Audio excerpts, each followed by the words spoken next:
Episode की starting में हमारा एमसी सभी कर्मचारियों को अपने पास बुलाकर उनसे कहने लगता है कि आज की पार्टी मेरी तरफ से, और सभी के सभी लोग उसका धन्यवाद देते हैं। तभी एमसी कहने लगता है कि तुम्हारा बहुत बहुत धन्यवाद आपके हार्ड वर्क के लिए, आप जाकर पेट भरकर यहाँ पर खा सकते हो। तभी एल्फ उसके पास आती है और एमसी से उससे कहने लगती है कि हे बॉस, मैं तुमसे कुछ डिस्कस करना चाहती हूँ। जिसको सुनने के बाद एमसी काफी सरप्राइज हो जाता है और उससे पूछने लगता है कि तुम्हें मुझसे क्या कहना है, बताओ। और तभी वह एल्फ उसके कान के पास जाकर उससे कहने लगती है, क्या तुमने बॉस इस बात का डिसाइड कर लिया है कि आखिरकार जो आप जो नया टेक आउट डिवीजन खोलने वाले हो उसका हेड कौन बनने वाला है। ये बात सुनकर तो एमसी भी सरप्राइज हो जाता है और उससे क्या लगता है कि वाओ, तुमने अच्छी तरीके से मुझे याद दिला दिया है, मैं तो इसके बारे में टोटली भूल ही गया था। और ये बात सुनकर एल्फ काफी ज्यादा खुश होती है और उससे क्या लगती है कि बॉस आखिरकार आप मेरे बारे में क्या सोचते हो। तभी एमसी उसकी तरफ देखता है और उससे देखकर थोड़ा सा नाराज हो जाता है और उससे क्या लगता है कि अगर इस बात को लेकर तुम हो और जितना भी खाना उस एल्फ ने खाया था उसको दिखाकर उससे क्या लगता है कि अगर तुमने इतना सब कुछ खा लिया तो मुझे इस बात का डर है कि कस्टमर का सारा खाना तो तुम ही खा जाओगी ऑर्डर का। ये बात सुनने के बाद एल्फ गुस्सा आ जाती है तो वो उससे क्या लगता है कि मैं ऐसा कभी भी कुछ भी नहीं करने वाली। तभी एमसी उसे समझाता है और उससे क्या लगता है कि मुझे पता है कि तुम बहुत ज्यादा क्यूट हो और मुझे ऐसा लगता है कि तुम्हें मार्केटिंग कंपनी का हेड बनना चाहिए था, उसका चार्ज तुम्हें लेना चाहिए। और इतनी तारीफ सुनने के बाद तो कोई भी पिघल जाता है। यहाँ पर तो हमारी एल्फ तुरंत पिघल गई और उससे क्या लगता है कि अगर आप ऐसा कह ही रहे हो तो मैं इसको काम करना जारी रखूंगी। तभी हमारे एमसी की नजर उन अंकल पर जाती है जिनकी जिंदगी पूरी तरीके से झंड हो रखी होती है और खराब हो रखी होती है। उसको देखते ही उससे एल्फ से कहने लगता है कि मैंने ऑलरेडी मेरे दिमाग में एक ऐसा बंदा आ चुका है जो कि इस न्यू पोजीशन के लिए बिल्कुल फिट है। तभी वो उस अंकल के पास जाता है और हाथ रखता है उसके कंधे पर, तो अंकल उसको देखकर काफी सरप्राइज हो जाते हैं और उससे कहने लगता है कि बॉस क्या हुआ। और तभी एमसी उससे पूछने लगता है कि अंकल आप इसके बारे में क्या सोचते हो जो मेरा नया प्लान है। तभी अंकल जी उससे कहने लगते हैं, अगर आप वाकई में इस बिजनेस को चलाना चाहते हो और ईट योर फिल वाकई में आपका बिजनेस का एक हिस्सा है तो हमें सबसे पहले जो डिलीवरीज करने वाले हैं फूड की, इतनी ज्यादा हो सके उतनी ज्यादा फास्ट करनी होगी। और अगर इसको देखा जाए तो ये चीज मेरे लिए ज्यादा परेशानी वाली बात नहीं होने वाली। ये बात सुनने के बाद एमसी उससे क्या लगता है कि आप बिल्कुल सही कह रहे हो। अब जबकि आपकी परफॉर्मेंस इतनी ज्यादा अच्छी और इतनी ज्यादा ग्रेट है तो मैं चाहता हूँ कि आप इसके हेड बन जाओ और आप इस डिपार्टमेंट की पोजीशन के हेड की पोजीशन उसे संभालो। इसे देखने के बाद सभी के सभी लोग कतई शॉक हो जाते हैं और चिल्लाते हुए अंकल जी क्या लगता है कि तुम वाकई में मुझे हेड बनाना चाहते हो इस डिपार्टमेंट का। तभी एमसी मुस्कुराता है और उससे क्या लगता है कि जी हाँ, आपने बिल्कुल सही सुना। ये बात सुनने के बाद अंकल जी कतई इमोशनल हो जाते हैं, उनकी आंखों में आंसू आने लगते हैं और फूट फूट कर अंकल जी वहीं पर रोने लगते हैं और उसका धन्यवाद कहने लगते हैं कि बॉस आपका बहुत बहुत धन्यवाद जो आप मेरे बारे में इतना सोचते हो। ये बात सुनने के बाद देखने के बाद हमारा एमसी उससे क्या लगता है कि अंकल जी आप ये सब क्या कर रहे हो। और तभी अंकल जी काफी जोश में आ जाते हैं और उससे कहने लगते हैं कि मैं बॉस आपको सिर्फ और सिर्फ एक ही आंसर दे सकता हूँ कि मैं आपको लिए हमेशा लॉयल रहूंगा और कभी भी गद्दारी नहीं करवे। तभी एमसी काफी ज्यादा सरप्राइज हो जाता है और काफी घबरा भी जाता है। उसके मतलब इतना सरप्राइज कि इतनी लॉयल्टी कहाँ से मिल गई किसी की। और उसे खड़ा करने लगता है, मुझे तुम पर पूरा भरोसा है कि तुम इससे ज्यादा बेटर करके दिखाओगे। तभी अंकल जी कहने लगते हैं कि बॉस आपको चिंता करने की जरूरत नहीं है, मैं कभी भी आपकी इच्छाओं को डाउन नहीं जाने दूंगा। तभी हमारा एमसी अनाउंस कर देता है और उससे कहने लगता है कि अगर सब कुछ अच्छा चलता रहा तो आज कल से हम लोग अपनी जो फूड डिलीवरी की जो सर्विस है नंबर 1 इस सिटी की वो चालू कर देंगे और इस सिटी की सबसे बेस्ट सर्विस बनाएंगे। तभी नेक्स्ट डे का सीन दिखाया जाता है। यहाँ पर सभी के सभी लोग अपने ऑर्डर्स देने के लिए आए हुए होते हैं, जहाँ पर ये लिटिल एल्फ सभी को समझाने में लगी हुई होती है कि जो भी यहाँ पर ऑर्डर करवाना चाहता है ईट योर फिल वाली सर्विस का, वो यहाँ पर अपना रजिस्ट्रेशन करवाए। तभी एक बंदा उससे पूछ लगता है कि मुझे बस इतना ही करना है ना। तभी अंकल जी समझाते हैं और उससे क्या लगता है कि बस तुम्हें अपना फूड डिपॉजिट जो पेमेंट है उसका आधा डिपॉजिट अभी भर देना है और नेक्स्ट वीक से आपकी जो सर्विस है वो स्टार्ट हो जाएगी आपकी फूड डिलीवरी की। और इसी तरीके से हमारे एमसी का बिजनेस बूम कर जाता है और सभी के सभी लोग इस बिजनेस को देखकर काफी ज्यादा खुश भी होते हैं और हमारा एमसी भी काफी खुश होते हुए कहने लगता है मन में सोचते हुए कि जब से मैंने इस सर्विस को चालू किया है यहाँ पर कई सारे कस्टमर आने में लगे हुए, ट्राई करने में लगे हुए इस फूड डिलीवरी सर्विस को। स्टार्टिंग पॉइंट पे तो सिर्फ और सिर्फ कुछ ही एक स्मॉल कैफे थे जो कि हमारे साथ पार्टनरशिप करना चाहते थे, लेकिन जैसे जैसे सर्विस अच्छी होती गई वैसे वैसे कई सारे कस्टमर हमारे पास आते गए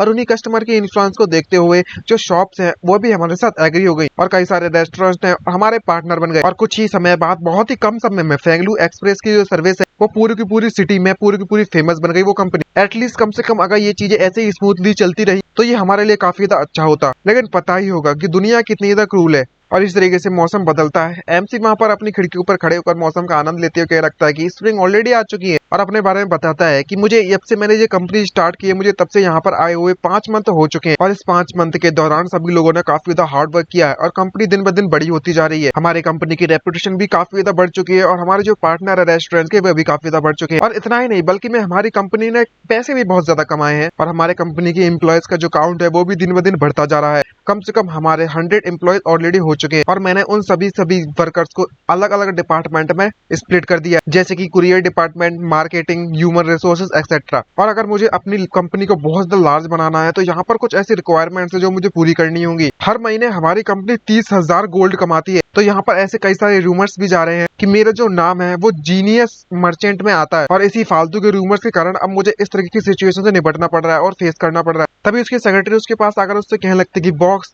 जो फेंगलू मर्चेंट एसोसिएशन के लोग हैं वो ऑलरेडी यहाँ पर आ चुके हैं। और तभी हमारा एमसी उन्हें अंदर आने के लिए परमिशन देता है। और तभी यहाँ पर हमें एक अंकल को दिखाया जाता है, बुच्छड़ जी को, जो कि आकर हमारे एमसी के पास उससे कहने लगते हैं कि तुम्हारे जो रूमर्स फैले हुए हैं तो कि तुम एक जीनियस मर्चेंट फेंगलू, मैंने बिल्कुल सही कहा, तुम्हारी रेपुटेशन जितना सुनी थी उससे भी ज्यादा ग्रो हो चुकी है। तभी एमसी मुस्कुराकर उससे कहने लगता है कि तुम भी जरूरी मर्चेंट एसोसिएशन के फी कलेक्टर मिस्टर लॉ के होगे। आपको इस तरीके से इंतजार करवाने के लिए मैं माफी चाहूंगा, प्लीज आप यहाँ पर बैठ सकते हो। मैंने तो इस बात की उम्मीद भी नहीं की थी कि आप पर्सनली यहाँ पर आओगे। तभी मिस्टर लो के उससे कहने लगता है, क्या तुम्हें पता था कि मैं यहाँ पर क्यों आया हूँ आज? तभी एमसी उससे कहने लगता है कि मुझे पूरा भरोसा है इस बात पर कि आप यहाँ पर मर्चेंट एसोसिएशन की जो फी है उसे कलेक्ट करने के लिए आए होंगे। और मुझे ये भी पता है कि कोई भी ऐसा बिजनेस जो कि इस स्ट्रीट में 1000 गोल्ड से पर मंथ ज्यादा कमाता है तो उसे मर्चेंट एसोसिएशन के मेंबरशिप फी पे करनी पड़ेगी, मेंबर बनना है। ये बात सुनने के बाद लोकी उससे क्या लगता है कि तुमने बिल्कुल सही समझा है। क्या मैं आपसे पूछ सकता हूँ कि तुम्हारी जो कंपनी की करंट मंथली इनकम है वो कितनी है? तभी एमसी उससे कहने लगता है कि हमारी जो मोस्ट रिसेंट मंथली इनकम है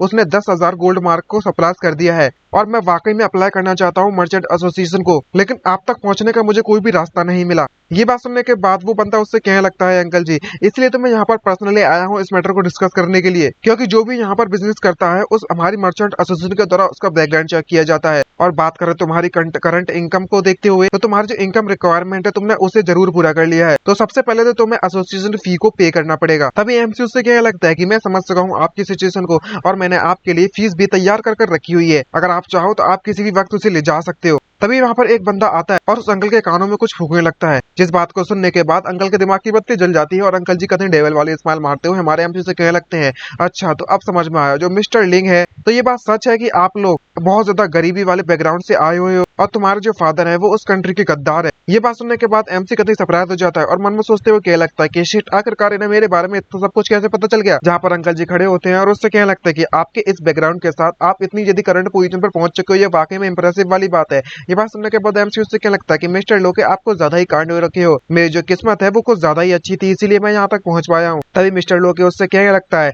कि भले ही तुमने कितना भी ग्रो कर चुके हो लेकिन हम आपकी जो करंट सिचुएशन है हम उसे इग्नोर नहीं कर सकते, इन फैक्ट्स को भी इग्नोर नहीं कर सकते। अगर तुम्हें फेंगलू की इमेज बचानी है तो हमें तुम्हारी करंट की जो फीस है वो बढ़ानी पड़ेगी। ये बात सुनने के बाद एमसी भी कतई सरप्राइज हो जाता है और दोनों के दोनों एक दूसरे को घूरने लगते हैं। और तभी हमारा एमसी उसे 2 पाउच पकड़ाता है और उससे क्या लगता है कि अच्छा अगर ऐसी बात है तो इस सिचुएशन को मैं अवॉइड नहीं कर सकता। मैंने ऑलरेडी डिसाइड कर लिया था, प्लान कर लिया था कि मैं इन गोल्ड कॉइन का इस्तेमाल फी की तरह देने करूंगा। और इतना पैसा देखने के बाद तो वो लॉकी भी काफी सरप्राइज हो जाता है और अपने बटलर से कहने लगता है कि आप इसे ले सकते हैं। और जब उसका बटलर उस पैसे के पोटली को उठाने लगता है तो हमारा एमसी एक और पोटली उसकी तरफ फेंकता है और देते ही उससे कहने लगता है कि मेरे पास आपके लिए एक छोटा सा गिफ्ट है मिस्टर लोकी, और फेंगलू में मेरा जो बिजनेस है वो करना बहुत ज्यादा पहली बार हो रहा है। अगर यहाँ पर मैंने आपको किसी भी तरीके से ऑफेंड किया हो इस समय के दौरान तो मैं उम्मीद करता हूँ कि आप मुझे माफ कर दोगे। ये सुनने के बाद लोकी हंसने लगता है और उससे क्या लगता है कि अब जबकि ये बिजनेस करना तुम्हारा पहली बार है तो मैं तुम्हारे लिए चीजें बिल्कुल भी हार्ड नहीं करने वाला। और वो लोकी उस गोल्ड की पोटली को लेकर वहां से जाने लगता है और कहने लगता है कि आज के लिए तो मैं यहाँ पर तुम्हें छोड़कर जाने में लगा हुआ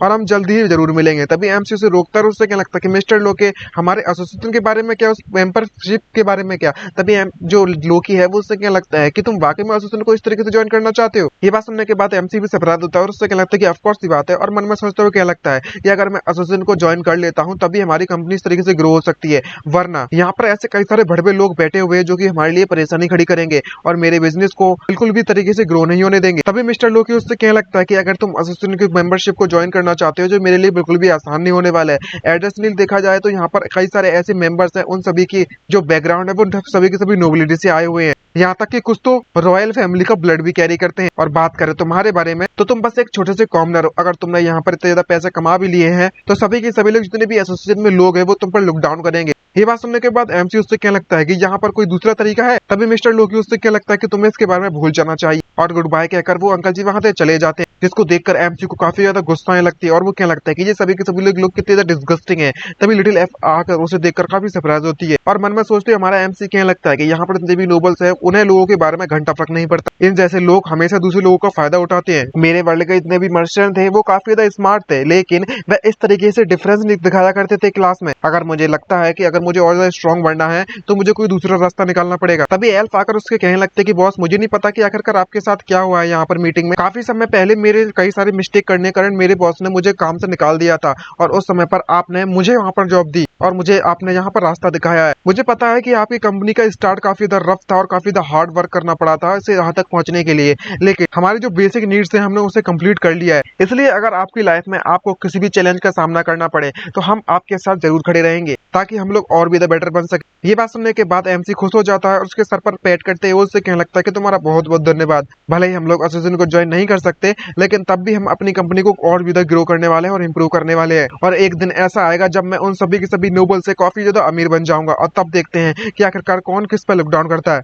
और तभी अंकल जी उसके पास आते हैं और उन दोनों को समझाते हुए चिल्लाते हुए कहने लगता है कि बॉस, यहाँ पर परेशानी खड़ी हो चुकी है। ये बात सुनने के बाद एमसी भी सरप्राइज होता है। तभी अंकल उसे बताने लगता है कि यहाँ पर हमारे कुछ ऑस्ट्रिच अचानक से क्रेजी हो चुके हैं डिलीवरीज के दौरान, जिससे कि काफी ज्यादा कुरियर्स को लोगों को इंजर्ड हो चुके हैं। ये बात सुनने के बाद वे दोनों को तो शॉक हो जाते हैं। तभी वे दोनों को दोनों अपने ऑस्ट्रिच की सवारी कर वहां पर जाने लगते हैं फुल रफ्तार में और जाकर देखते हैं तो वहां पर कई सारे कस्टमर्स और डिलीवरी सर्विस करने वालों को काफी ज्यादा चोट लग चुकी होती है। ये देखकर एमसी काफी ज्यादा सरप्राइज हो जाता है और उनसे पूछने लगता है, क्या तुम ठीक हो, क्या तुम ठीक हो, यहाँ पर क्या होने में लगा हुआ है। तभी उसका बंदा समझाता है कि ये ऑस्ट्रिच है वो अचानक से अजीब तरीके के बिहेवियर करने लगे और हमारी कमांड को भी नहीं सुन रहे। तभी अचानक से हमारे एमसी का ऑस्ट्रिच भी अजीब तरीके से बिहेवियर करने लगा, जिसको देखते हुए एमसी उसे समझाता है और उससे लगता है कि हे अली पापा, तुम्हें शांत हो जाना चाहिए थोड़ा। तभी एल्फ उसे बताती है, हे बॉस, लगता है कि ऑस्ट्रिच का जो मेटिंग सीजन है वो यहाँ पर आ चुका है। जब भी कोई मेल ऑस्ट्रिच किसी भी फीमेल ऑस्ट्रिच को देखता है तो वो अपने आप पर पूरा का पूरा कंट्रोल खो देता है और कोई भी रेगुलर पर्सन उसे कंट्रोल करने में नाकामयाब रहेगा। ये बात सुनने के बाद एमसी भी काफी ज्यादा सरप्राइज हो जाता है और अपने ऑस्ट्रिच पे चिल्लाते, अली पापा पे चिल्लाते हुए उससे कहने लगता है कि तुम्हारे ऑनर के पास यहाँ पर गर्लफ्रेंड तक मौजूद नहीं है और तुम यहाँ पर अपने लिए पार्टनर ढूंढने में लगे हुए हो, तुम बेवकूफ कहीं के ऑस्ट्रिच। सबसे पहले तो हमारा एमसी उन ऑस्ट्रिच को बांध देता है और उनसे कहने लगता है हमारी एल्फ से, हे ल्यूई, मेरे बात का ध्यान रखना कि जहाँ पर इतने भी लोगों को चोट पहुंची हुई है उन सभी का ख्याल रखो। तभी एमसी उस बंदे को संभालता है और उससे पूछने लगता है, क्या तुम ठीक हो, कहीं पर कोई हड्डी वड्डी नहीं टूटी। तभी बंदा कहने लगता है कि मैं बिल्कुल सुरक्षित हूँ, मैं बिल्कुल ठीक हूँ। तभी हमें अंकल ली को दिखाया जाता है, जिसको देखकर एमसी काफी सरप्राइज हो जाता है। लगता है कि उसकी टांग वांग में दिक्कत आ गई और एमसी उससे क्या लगता है कि मुझे माफ कर देना, लेकिन क्या तुम इसे डॉक्टर को दिखाने के लिए ले जा सकते हो। तभी एमसी कहने लगता है कि कोई बात नहीं, मैं अभी चला जाता हूँ। जो एमसी का साथ होता है वरना क्या लगता है कोई बात नहीं, मैं चला जाता हूँ। और तभी एमसी ली को समझाते उससे कहने लगता है कि आपको चिंता करने की जरूरत नहीं है, डॉक्टर यहाँ पर जल्दी पहुंच जाएगा और वो आपके इलाज भी कर देगा पैर का। तभी बंदा क्या लगता है कि बॉस, मैं काफी ज्यादा बूढ़ा हो चुका हूँ, भले ही मेरे जो लेग्स है वो पूरी तरीके से हील ही क्यों ना हो जाए, तो मुझे लगता है कि मैं कभी भी ऑस्ट्रिच पे राइड नहीं कर पाऊंगा और मैं शायद कभी अच्छी तरीके से वॉक भी नहीं कर पाऊंगा। ये बात सुनने के बाद एमसी काफी सीरियस हो जाता है और उससे क्या लगता है कि आपको चिंता करने की जरूरत नहीं है, मैं आपकी पूरी रिस्पॉन्सिबिलिटी लेने वाला हूँ इस एक्सीडेंट के लिए और इस बात का ख्याल रखूंगा कि आपका ध्यान रखा जाए। और मन में सोचते हुए कहने लगता है, अब जबकि ये मीटिंग सीजन है इस सभी के सभी ऑस्ट्रिच का, तो इसका मतलब ये हुआ कि बाकी जितने भी ऑस्ट्रिच है वो इस तरीके से बिहेवियर करने में लगे होंगे, मुझे इसके बारे में जल्द से जल्द कुछ करना होगा। तभी लिटिल एल्फ एमसी के पास आकर तो बताती है कि बॉस, जो बायस्टैंडर है वो देखकर काफी ज्यादा डर चुके थे, लेकिन उनमें से कोई भी ज्यादातर इंजर्ड नहीं है। ये बात सुनकर एमसी काफी खुश होता है और अपनी एल्फ को समझाता है और उससे क्या लगता है कि लियो, जल्दी से जल्दी जितने भी ऑस्ट्रिच है उन सभी को शांत करने का कोई रास्ता ढूंढो और मैं इस सिचुएशन को सही से संभालने के लिए जाता हूँ सबसे पहले। और हमारा एमसी वहां पर उसको कहने वाला ही होता है, लेकिन जो ऑस्ट्रिच है हमारी एल्फ का वो तो सुन ही नहीं रहा होता भाई, पूरा का पूरा हीट में होता है। और जैसे ही हमारा एमसी अपने ऑफिस की तरफ पहुंच जाता है तो वहां पर बात कौन से सुनता है, यहाँ पर कुछ लोग कह रहे होते कि बात करते कह रहे थे कि सभी के सभी जितने भी डिपार्टमेंट है वो सभी के सभी कंटिन्यू रखें और कोई भी पैनिक करने की जरूरत नहीं है। तभी हमारा एमसी उसके तरफ आता है और सभी से चिल्लाते उससे कहने लगता है कि अंकल, सभी के सभी जितने भी डिपार्टमेंट है उनके ऑपरेशन को इमीडिएटली यहाँ पर रोक दो और जितने भी इंजर्ड एम्प्लॉइज हैं सभी के सभी उनके ऑस्ट्रिच को भी वापस लेकर आ जाओ और इस बात का ख्याल रखना कि जितनी भी स्ट्रीट है वो सेफ रहे। ये बात सुनने के बाद अंकल काफी सरप्राइज हो जाते हैं और कहने लगते हैं कि बॉस, आखिरकार आप हमें डिलीवरीज करने से क्यों रोकने में लगे हुए हो, ये सिचुएशन आज तरीके से इतनी ज्यादा बैड भी नहीं है, क्या ये सिचुएशन इतनी ज्यादा बुरी हो चुकी है। तभी एमसी से समझाता है उससे कहने लगता है कि ये स्प्रिंग आ चुकी है और सभी के सभी ऑस्ट्रिच का मेटिंग सीजन है और मेल ऑस्ट्रिच काफी ज्यादा बकवास करने लगते हैं, बिल्कुल आउट ऑफ कंट्रोल जाते हैं अगर वो किसी भी फीमेल ऑस्ट्रिच को देख लेंगे तो, और वो कभी भी हमारी कमांड को नहीं सुनने वाले और अगर उनके रास्ते में कोई आता है तो वो काफी ज्यादा खतरनाक हो सकता है। ये बात सुनने के बाद अंकल और एम्प्लॉय काफी ज्यादा सरप्राइज हो जाते। तभी अंकल ऑर्डर देता है और कहने लगता है कि जैसा बॉस कह रहे हैं इमीडिएटली उनके ऑर्डर्स को फॉलो किया जाए। ये बात सुनने के बाद अंकल काफी सरप्राइज होते हैं और बॉस से पूछने लगता है, लेकिन इतना ज्यादा शांति से होने के बाद हमारा एमसी काफी ज्यादा घबरा चुका होता है और वो काफी ज्यादा सोच में पड़ जाता है। और तभी इतना सब कुछ चल ही रहा होता है तभी सिक्योरिटी गार्ड्स आ जाते हैं। उससे क्या लगता है कि फेंगलू के जितने भी गार्ड्स है वो यहाँ पर आ चुके हैं और कोई भी यहाँ से मूव नहीं करेगा। ये बात देखने के बाद एमसी काफी ज्यादा सरप्राइज हो जाता है। तभी वो सिक्योरिटी गार्ड हमारे एमसी को पकड़ लेता है और कहने लगता है कि लू एक्सप्रेस डिलीवरी का जो फेंगलू एक्सप्रेस डिलीवरी का ओनर है, हम उसे पकड़ने जा रहे हैं। ये देखने के बाद अंकल भी कतई सरप्राइज होते हैं और हमारे एमसी को हथकड़ियां पहना दी जाती है और वो ऑफिसर उससे कहने लगता है कि तुमने हमारे पब्लिक के गुस्से को जगा दिया है और तुमने यहाँ की शांति थी हमारे सिटी की उसे भी डिस्टर्ब कर दिया है, जिसके कारण हमें तुम्हें अरेस्ट करने का ऑर्डर मिला है। ये बात सुनने के बाद एमसी पूरी तरीके से सरप्राइज हो जाता है और उसे किसी कैदी बनाकर वहां पर जेल में ले जाकर बंद कर दिया जाता है और एमसी सिचुएशन को देखकर काफी ज्यादा सरप्राइज होता है और मन में सोचते हुए क्या लगता है मुझे जल्द से जल्द कुछ ना कुछ सोचना होगा और तुरंत वो एक लेटर लिखने लगता है और उससे कहने लगता है कि मैंने ऑलरेडी राइटिंग पूरी कंप्लीट कर लिया है, क्या तुम इसे मेल कर सकते हो। तभी सिक्योरिटी गार्ड वाला बंदा उसके तरफ आता है और हमारे एमसी से कहने लगता है कि तुम वाकई में इसे मेल करना चाहते हो और आखिरकार तुम क्या मेल करने में लगी हुए हो, जिसे देखकर साफ साफ पता चलता है कि वो हमारे एमसी को जानबूझकर पकड़ना चाहता है। और तभी वो हमारे एमसी से कहने लगता है क्या तुम्हें वाकई में ऐसा लगता है कि जिस मर्चेंट को तुमने पैसा खरीद कर खरीदा था पैसा देकर, जो कि मिस्टर लोकी थे, वो वाकई में इतना ज्यादा तुम्हारी मदद करने के लिए मानेगा भी और उनकी आंखों में तुम बस एक वर्थलेस हो, किसी काम के नहीं, नल्ले हो नल्ले। ये बात सुनने के बाद एमसी भी कतई सरप्राइज हो जाता है। तभी वो सिक्योरिटी गार्ड उसे समझाता है, उससे क्या लगता है कि मैं यहाँ पर ऑफिशियल गवर्नमेंट के तौर पर आया हुआ। ये बात जानने के बाद एमसी भी काफी सरप्राइज हो जाता है और सिक्योरिटी गार्ड उससे कहने लगता है कि सबसे पहले तो हम तुम्हारे इनकम में से 1000 गोल्ड लेने वाले हैं, क्योंकि यहाँ पर जितने भी स्ट्रीट में किसी कोई भी डैमेज हुआ है, यहाँ पर कोई भी नुकसान हुआ है, उसे कंपनसेट करने के लिए। ये बात सुनने के बाद एमसी उससे कहने लगता है कि मैं समझ सकता हूँ ये सब, वैसे ये मैं स्ट्रेटेजी से देने वाला था। तभी सिक्योरिटी गार्ड अनाउंस करता है कि तुम्हारी जितने भी असिस्ट है, तुम्हारी जितनी भी प्रॉपर्टी है, वो सभी को सीज कर लिया जाएगा और गवर्नमेंट उसे इलीगल तरीके से चलाने के लिए बंद कर देगी। ये बात जानने के बाद एमसी का मुंह फटा रहता है शौक के मारे और एमसी उससे क्या लगता है कि ये मेरी बहुत ज्यादा हार्ड अर्न मनी है, मैंने मेहनत कर उस पैसे को कमाया है, तुम ऐसा नहीं कर सकते, तुम सारा का सारा पैसा नहीं छुड़ा सकते मुझसे। ये सुनने के बाद वो बंदा उससे कहने लगता है कि अपना मुंह बंद रख, जो यहाँ पर रूल है वो ऑलरेडी बना दिया जा चुका है, अगर तुम इस बात से बिल्कुल भी खुश नहीं हो तो तुम अपील कर सकते हो। ये बात सुनने के बाद एमसी कहने लगता है कि आखिरकार जो गवर्नमेंट है वो उस तरीके से डिसाइड क्यों करने में लगी हुई है, क्या मुझे कोर्ट में जज से नहीं मिलना चाहिए था। ये बात सुनने के बाद वो सिक्योरिटी गार्ड उससे कहने लगता है कोर्ट, आखिरकार ये कोर्ट क्या है, जितने भी क्रिमिनल्स हैं उन्हें गवर्नमेंट फेंगलू की गवर्नमेंट के द्वारा हैंडल किया जाता है, मैं ये चीज तुमसे बिल्कुल भी एक्सप्लेन नहीं करने वाला। गार्ड्स जल्दी से इस बंदे को हियरिंग की तरफ ले चल। तभी हमारे एमसी को गार्ड्स पकड़कर ले जाने लगते हैं। तभी सब जितने भी गली में लोग जा रहे होते हैं उसे देखकर कह रहे होते हैं कि ये फेंगलू एक्सप्रेस डिलीवरी के बॉस नहीं है क्या, लगता है कि इनका जो बिजनेस है वो जल्दी डाउन होने वाला है। और तभी हमारा एमसी उस कासल पर पहुंच जाता है जो कि इस फेंगलू सिटी के लीडर का होता है और वहीं पर उसके सभी के सभी वर्कर भी आए हुए होते हैं, जिसको देखने के बाद एमसी सरप्राइज होता है, उससे पूछ लगता है कि तुम यहाँ पर क्या करने में लगी हुई हो। तभी अंकल जी और लिटिल एफ हमारे एमसी से कहने लगते हैं कि बॉस, हम लोग यहाँ पर आपके इंसाफ दिलवाने के लिए आए हुए हैं, जाने कि आपके तरफ बात करने के लिए आए हुए हैं। तभी अंकल जी उससे कहने लगता है कि हमें पता है कि आप में यहाँ पर किसी भी तरीके कोई भी गलती नहीं है, क्योंकि जो ऑस्ट्रिच है वह उनकी परेशानी थी। इतनी ज्यादा शोर होते हुए वो कोर्ट का जो जज होता है वो उसको शांत करता है और अनाउंस कर देता है वो जज कि तुमने यहाँ पर हमारे फेंगलू सिटी में कंपनी खोली, लेकिन तुमने मर्चेंट एसोसिएशन में ज्वाइन नहीं किया और तुमने यहाँ पर जितने भी ऑस्ट्रिच जो कि हीट में थे इस चीज पर खुला छोड़ दिया, जिससे कि कई सिटीजन को चोट लग गई। क्या तुम इस बात को एग्री करते हो। ये बात सुनने के बाद एमसी काफी सरप्राइज होता है, चिल्लाते हो क्या लगता है, मैं जानता हूँ कि जो ऑस्ट्रिच का जो मीटिंग सीजन है उसके बारे में नहीं जानकारी रखने का कारण मेरी गलती थी इस बारे में, लेकिन जो मर्चेंट एसोसिएशन की जो गलती है वो उसमें मैं क्या कर सकता हूँ जब उन्होंने मुझे खुद ज्वाइन नहीं करने दिया। लेकिन जो कोर्ट का जज होता है वो तो इस बात को मानने के लिए तैयार ही नहीं है और चिल्लाते हो क्या लगता है कि ये ऐसे फैक्ट्स हैं जो हमने डिस्कवर किए थे इन्वेस्टिगेशन के दौरान, तो मैं झूठ बोलने की बिल्कुल भी जरूरत नहीं है। वो हमारे एमसी की बात सुनने के लिए तैयार ही नहीं है। तभी जज उससे क्या लगता है कि गवर्नमेंट का रिप्रेजेंटेटिव होने के नाते मैं तुम्हारा फाइनल सेंटेंस को डिक्लेयर करता हूँ, हमने तुम्हें इलीगली तरीके से बिजनेस को ऑपरेट करने के लिए पाया हुआ है और सिटीजन को काफी ज्यादा खतरा हुआ है और शांति को तुमने डिस्टर्ब कर दिया, तुम बस एक फिल्थी कॉमनर हो, काफी ज्यादा छी गंदे गद्दार कहीं के और डिसेंडेंट हो किसी गद्दार के, इसलिए मैं तुम्हें यहाँ डेथ सेंटेंस सुनाता हूँ, यानी कि मौत की सजा। ये बात सुनने के बाद वहां पर सभी के सभी लोग पूरी तरीके से सरप्राइज हो जाते हैं और हमारा एमसी भी कपकपाने लगता है, जितने भी वर्कर होते हैं वो चिल्लाने लगते हैं और उससे कहने लगते हैं कि एक नॉर्मल सेंटेंस इस तरीके से नहीं जाना चाहिए था, आखिरकार इस नॉर्मल से काम के लिए तुम्हें डेथ पेनल्टी देने की क्या जरूरत है, ये पूरी तरीके से अनफेयर है बॉस। हमारे जो बॉस है वो काफी ज्यादा अच्छे बंदे हैं, तुम इस तरीके से डेथ पेनल्टी उसे नहीं दे सकते। जब वह जज सभी की बातें सुनता है तो वो उन सभी का मुंह बंद कराते हैं। उससे क्या लगता है कि अगर तुमने यहाँ पर गवर्नमेंट की अथॉरिटी को क्वेश्चन करने के बारे में सोचा भी तो ये तुम्हारे लिए बिल्कुल भी अच्छा नहीं होगा और वो हमारे एमसी की तरफ उंगली करते हुए गार्ड्स को बुलाता है और उससे क्या लगता है इमीडिएटली इसे सेंटेंस दिया जाए और डाउन जोन में बंद कर दिया जाए। ये बात सुनने के बाद सभी के सभी एम्प्लॉय चिल्लाते हो कि जो बिल्कुल भी फेयर नहीं है। तभी गार्ड्स उससे क्या लगता है कि तुम ये सब क्या करने में लगे हो, तुम यहीं पर रुक जाओ। और बाकी के जो एम्प्लॉय होते हैं वो ये बात जानते हैं कि हमारा एमसी बिल्कुल भी ऐसा काम नहीं कर सकता, वो पूरी तरह से इनोसेंट है। जहाँ पर अंकल भी उसके पैरों को पकड़कर उसे रोकने लगता है और उससे क्या लगता है कि तुम इस तरीके से हमारे बॉस को नहीं ले जा सकते। इसको देखने के बाद एमसी काफी सरप्राइज हो जाता है और उससे क्या लगता है कि अंकल ये जो कंपनी है वो सारी की सारी जो कंपनी की रिस्पॉन्सिबिलिटी मेरे ऊपर बनती है,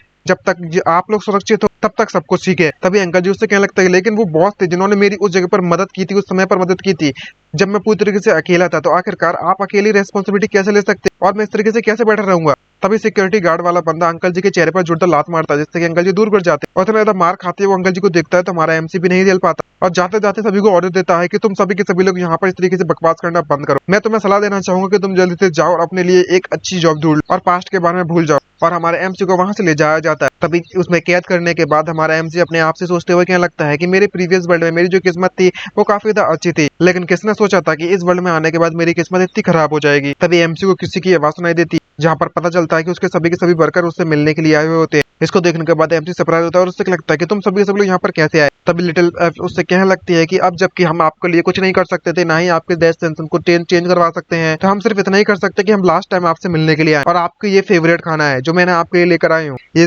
देखने के बाद एमसी काफी खुश होता है और उससे कहने लगता है कि आपका बहुत बहुत धन्यवाद ली हुई, आप जैसे एम्प्लॉय होना मेरी कंपनी के लिए बहुत ज्यादा गर्व की बात है और मैं इस बात को जानकर काफी ज्यादा खुश हूँ। अगर आप तुम मेरी एम्प्लॉय नहीं होती तो मैं क्या करता, बाकी में तुम मेरी एम्प्लॉय नहीं बल्कि मेरी दोस्त हो। ये बात सुनने के बाद हमारी जो एल्फ है, लिटिल एल्फ, वो पूरी तरीके से इमोशनल हो जाती है। रोते रोते उससे कहने लगता है कि मुझे माफ कर देना बॉस, लेकिन हम सिर्फ आपके लिए इतना ही कर सकते हैं और हम आपके फ्रेंड बनने के लायक नहीं है बिल्कुल भी। तभी एमसी उस एल्फ को शांत कराता है, उससे कहने लगता है कि तुम्हें अपने आप पर इतना बुरा महसूस करने की जरूरत नहीं है। ओरिजिनल वर्ल्ड में कोई भी यहाँ पर फेल होने के लिए बिल्कुल भी डराना ही करता था और मुझे इस तरीके से मतलब मौत की सजा भी नहीं दी गई होती। ये बात सुनने के बाद वो एल्फ उससे कहने लगती है कि ये तो खत्म हो गया भाई, हमारे बॉस पूरी तरीके से पगला चुके हैं और बकवास करने में लगे हुए हैं यहाँ पर। तभी सिक्योरिटी गार्ड आने के बाद उन सभी लोगों से कहने लगता है कि तुम्हारा समय खत्म हो चुका है, अब तुम यहाँ से जा सकते हो। और अपना आखिरी गुड बाय कहते हुए एल्फ और वो अंकल जी और वो जो बंदा होता है काम करने वाला, वो भी बाय बाय कहते हुए चला जाता है और अंकल जी काफी ज्यादा उदास हो रहे होते हैं इस वक्त। और एमसी भी क्या ही कर सकता है बाय बाय कहने के अलावा, और शांति से वहां पर आकर बैठ जाता है। उस रिंग को देखने लगता है जो रिंग उसे उस कॉफिन से मिली थी और उसको रिंग को देखते उससे क्या लगता है कि भले ही मैं इमीडिएटली यहाँ पर मर जा, लेकिन मुझे इन लोगों से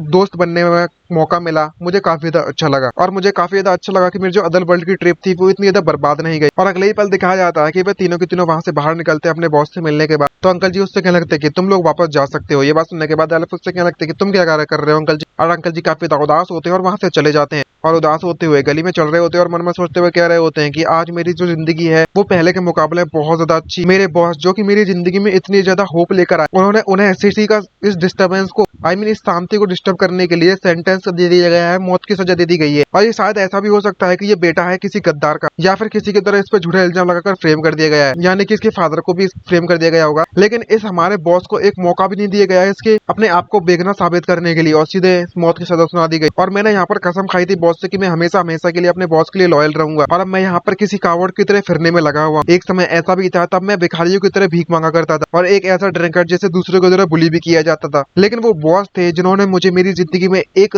होप दिलवाई, जो मुझे एक ऐसी जगह से निकाल कर लेकर आए जहाँ पर मैं ऑलमोस्ट मरने वाला था। तभी वो बंदा अंकल जी किसी पब पर जाकर वहां पर ड्रिंक व्रिंक करने लगता है और जब हमारे जो अंकल जी हैं वो ड्रिंक कर रहे होते हैं तभी कुछ लोग बातें करते हुए लगते हैं, क्या तुमने इस बारे में सुना है कि यहाँ पर कल रात को जो बॉस है फेंगलू एक्सप्रेस डिलीवरी सर्विस का उसे एग्जीक्यूट कर दिया जाएगा। ये बात सुनने के बाद हमारा जो जो काम करते उनके साथ जो काम करते थे शॉप का ओनर, वो उससे कहने लगता है कि मैंने भी ये सुना है, मैं उसके साथ एक समय पर पार्टनर हुआ करता था। तभी उनमें से एक बंदा उससे कहने लगता है कि ये वाकई में बहुत ज्यादा शेम वाली बात है, ये बंदा बहुत ज्यादा बुरा था, ऐसा आप सभी को लगता है, लेकिन ऐसा कुछ भी नहीं था, वो बंदा वाकई में बहुत ज्यादा अच्छा था। मुझे तो ये लगता है कि जो मर्चेंट एसोसिएशन के जितने भी लोग हैं वो हमारे बॉस से वो काफी ज्यादा जेलस महसूस करने में लगे हुए थे, क्योंकि कितनी तेजी से वो ग्रो करने में लगा हुआ था और इसलिए वहां पर इन्होंने कुछ इधर उधर माल वाल किया है, सटा खटाक कुछ गड़बड़ कर उसे झूठे इल्जाम में फंसा दिया। ये बात सुनने के बाद दूसरा बंदा उससे कहने लगता है कि हे जो मिस्टर लोकी, अगर इस बात को तुम्हारे बारे में सुन लिया तो तुम भी यहाँ पर बिजनेस नहीं कर पाओगे, तुम्हें यहाँ से जाना पड़ेगा। ये बात सुनने के बाद अंकल जी जोर जोर से हंसने लगते हैं तो कुछ लोग उसको हंसते हुए देखते कहने लगता है कि मुझे पता था कि ऐसा ही होगा।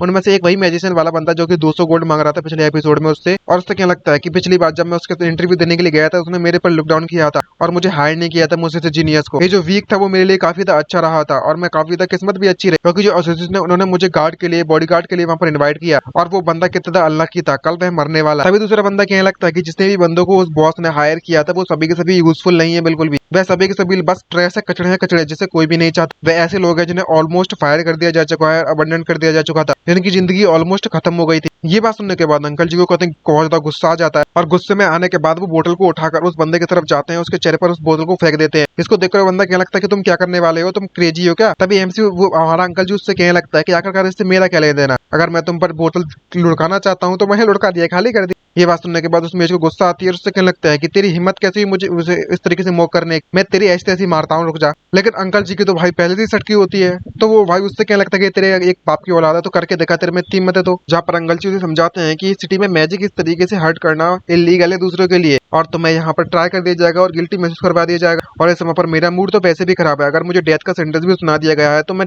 इसको बिल्कुल भी डिसलाइक नहीं करने वाला। ये बात सुनने के बाद उन दोनों की इतनी फट जाती है कि वो अपनी जान बचाकर वहां से भागे जाते हैं। उससे कहने लगता है कि तुम पूरी तरीके से क्रेजी हो, चिंता मत करो, मैं तुम्हारी रिपोर्ट करने वाला हूँ और तुम जेल में जाने के लिए पूरी तरीके से तैयार हो जाना। तभी अंकल जी बोतल उठाकर ड्रिंक करते हैं और उस ड्रिंक को वहीं पर फोड़कर कहने लगते हैं कि यहाँ पर कोई भी इंतजार करने का रास्ता नहीं बचा हुआ है, मैं जल्द से जाता हूँ और प्रिजन को ब्रेक कर कर अपने बॉस को आजाद करवा दूंगा। अंकल जी काफी ज्यादा जोश में आ जाते हैं और कहते कहते जा रहे होते हैं कि मैं काफी ज्यादा एक समय पर लूजर हुआ करता था और हर तरफ छुप कर रहा करता था और मेरे पास जिंदगी में कोई भी मोटिवेशन नहीं था, ना ही कोई पर्पस था। लेकिन जब से मेरे बॉस मेरी जिंदगी में आए हैं तब से उन्होंने मेरी रिलेशनशिप को काफी ज्यादा अच्छा कर दिया है और ऐसा हो गया है हमारा रिलेशनशिप कि मैं उनके लिए कुछ भी करने के लिए तैयार हूँ, यहाँ तक कि जान देने के लिए भी तैयार हूँ। और हथियार लेकर उसी जेल की तरफ जाने लगता है और जाने के बाद सीधे दरवाजे पर जोर से लात मारते हो, कहने लगती मैं यहाँ पर प्रिजन को ब्रेक करने के लिए आया हूँ, जल्दी से मुझे चाबी दे दो ताले की। अंकल जी जैसे आगे आकर देखते हैं तो पता चलता है कि वहाँ पर सभी के सभी सिक्योरिटी गार्ड तो खाना खाने में लगे होते हैं और अगले ही सेकंड दिखाया जाता है कि किस तरीके से अंकल जी की बुरी तरीके से मार दे दी जाती है और 10 सेकंड के अंदर अंदर प्रिजन ब्रेक के जुर्म में उसे वापस से अरेस्ट कर लिया जाता है। तभी सिक्योरिटी गार्ड उससे क्या लगता है कि तुम्हें वाकई में ऐसा लगता है कि हम लोग यहाँ पर जूझले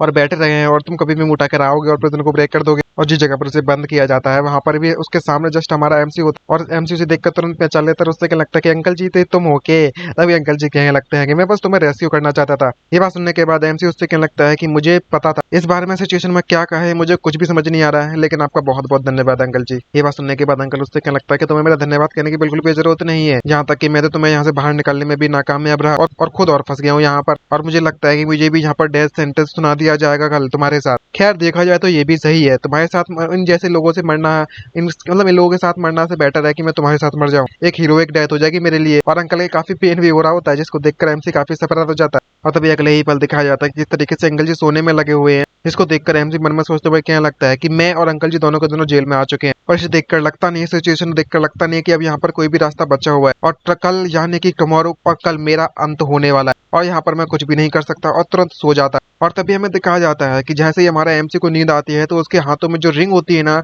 उस रिंग में से वही बटरफ्लाई बाहर निकलती लगती है और वो बटरफ्लाई बाहर निकलने के बाद अपने आप को ह्यूमन फॉर्म में कन्वर्ट कर देती है और उस बटरफ्लाई में से वही लड़की निकलती है जो कि उस कॉफिन में काफी समय से सोने में लगी हुई थी और उस रिंग के अंदर चली गई थी। और बाहर निकलने के बाद वो लड़की उसके पास आकर उससे कहने लगती है कि मैं इसे काफी मंथ से देखते हुए आ रही हूँ इस रिंग के अंदर से, और इसको देखकर ऐसा लगता है कि ये काफी ज्यादा इंटरेस्टिंग कैरेक्टर है। और तो और सिर्फ इतना ही नहीं बल्कि मैं ये काफी लोग पूरे के पूरे सभी लोगों से पूरी तरह डिफरेंट है, क्योंकि जो मेरा मैजिक है वो इस बंदे को बिल्कुल भी अफेक्ट नहीं करता। तो इसको देखकर ऐसा लगता है कि इसमें अदर वर्ल्ड की नॉलेज है इसके पास। अगर वाकई में ऐसी बात है तो इस बार मैं तुम्हारी मदद करती हूँ। और तभी अचानक से उस लड़की के जो ब्लैक कलर के बाल होते हैं वो व्हाइट कलर में कन्वर्ट होने लगते हैं और वो वापस से बटरफ्लाई में कन्वर्ट हो जाती है। तभी हमें वहां पर उस सोसाइटी के मेंबर के मेंशन को दिखाया जाता है। यहाँ पर वे सभी के सभी लोग ड्रिंक को एंजॉय करने लगे हुए थे, जहाँ पर मिस्टर लो के चेयरमैन गेट्स को उससे कह रहा होता है कि मैंने आपके लिए आपका काम कर दिया है और एसोसिएशन के लिए आपने ये बढ़िया काम किया है, यानी कि इसने फंसवाया, साफ साफ पता चल रहा है। तभी चेयरमैन उससे पूछता है कौन सी ग्रेट थिंग के बारे में बात कर रहे हो आप। तभी मिस्टर लो के उससे क्या लगता है कि ये जरूर आपने ही किया होगा, वरना ऐसा कैसे पॉसिबल हो सकता है कि उस जैसे स्कॉन्ड्रेल को आपने इतनी जल्दी निपटा दिया। तभी चेयरमैन उससे क्या लगता है कि इसका जो डेवलपमेंट था वो कुछ ज्यादा ही तेजी से होने में लगा हुआ था उसकी कंपनी का, और ऐसा लगता है कि इसको देखकर कि इसमें ज्यादा समय नहीं निकलने वाला कि वो हमारे ही प्रॉफिट से हमें खाने लगेगा। इसका बैकग्राउंड को देखते हुए पता चला कि इसका बैकग्राउंड भी काफी तक खराब है और सीधी सी बात है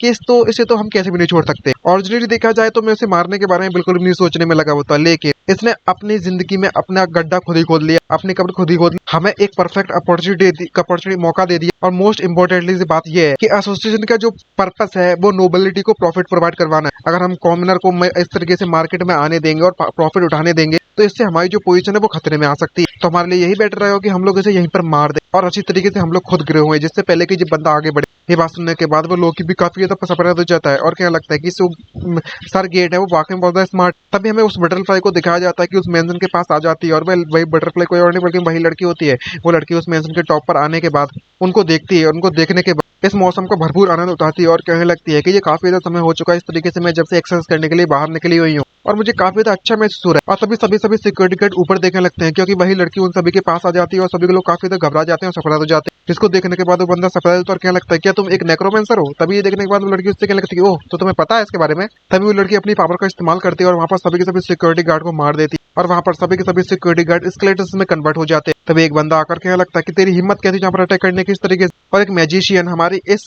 लड़की को रोकने की कोशिश करता है और अपनी पावर का इस्तेमाल करता है, लेकिन वो लड़की अपनी पावर का इस्तेमाल करती है और उससे कहने लगती है कि तुम कितनी ज्यादा पैथेटिक तरीके का इस्तेमाल करने में लगी हुई। और वो मैजिशियन उससे कहने लगता है कि जरा 1 मिनट रुको रुको रुको रुको रुको नहीं, और वो वहीं पर मारा जाता है और वहां पर बचता है तो सिर्फ उसका कंकाल। और सभी के सभी सिक्योरिटी गार्ड वहां पर जैसे उसे फाइट करने के लिए आते हैं तो सभी के सभी सिक्योरिटी गार्ड उस अकेली लड़की के द्वारा मार दिया जा चुका होता है और बचता है तो उन लोगों का सिर्फ और सिर्फ कंकाल। और तभी इतनी देर बटरफ्लाई अंदर आ रही होती है, जो देखने के बाद वो दोनों भी काफी घबरा जाते हैं और शॉक हो जाते हैं क्योंकि इतनी डरावनी चीज आती है जो देख ली उन्होंने। और मिस्टर गेट की इतनी फट जाती है कि वो कब कब आते हैं उससे कहने लगते क्या कर तुम कौन हो, तुम्हें मुझसे क्या चाहिए। तभी वो लड़की मिस्टर गेट को धमकाती है और उससे कहने लगती है कि मैं यहाँ पर चाहती हूँ कि तुम मेरे पर एक फेवर करो और जहाँ पर जीलिंग को तुमने जेल में कैद कर रखा हुआ है उसे आजाद कर दो जेल से। ये बात सुनने के बाद मिस्टर गेट उससे पूछने लगता है कि आखिरकार ये जीलिंग कौन है, मुझे नहीं पता कि आखिरकार तुम किसके बारे में बात करने में लगी हुई हो। तभी वो लड़की उसे जोर से घूरती है। तभी उस मिस्टर गेट के दिमाग की याददाश्त वापस आ जाती है, उससे लगता है ओह मुझे याद आ चुका है, तुम जरूरी उस जीनियस मर्चेंट के बारे में बात करने में लगी होगी जिसने एक्सप्रेस डिलीवरी सर्विस को चालू किया था हमारे इस वेंगलू सिटी में। सही कहा मैंने, लेकिन मैंने सुना है कि उसे ऑलरेडी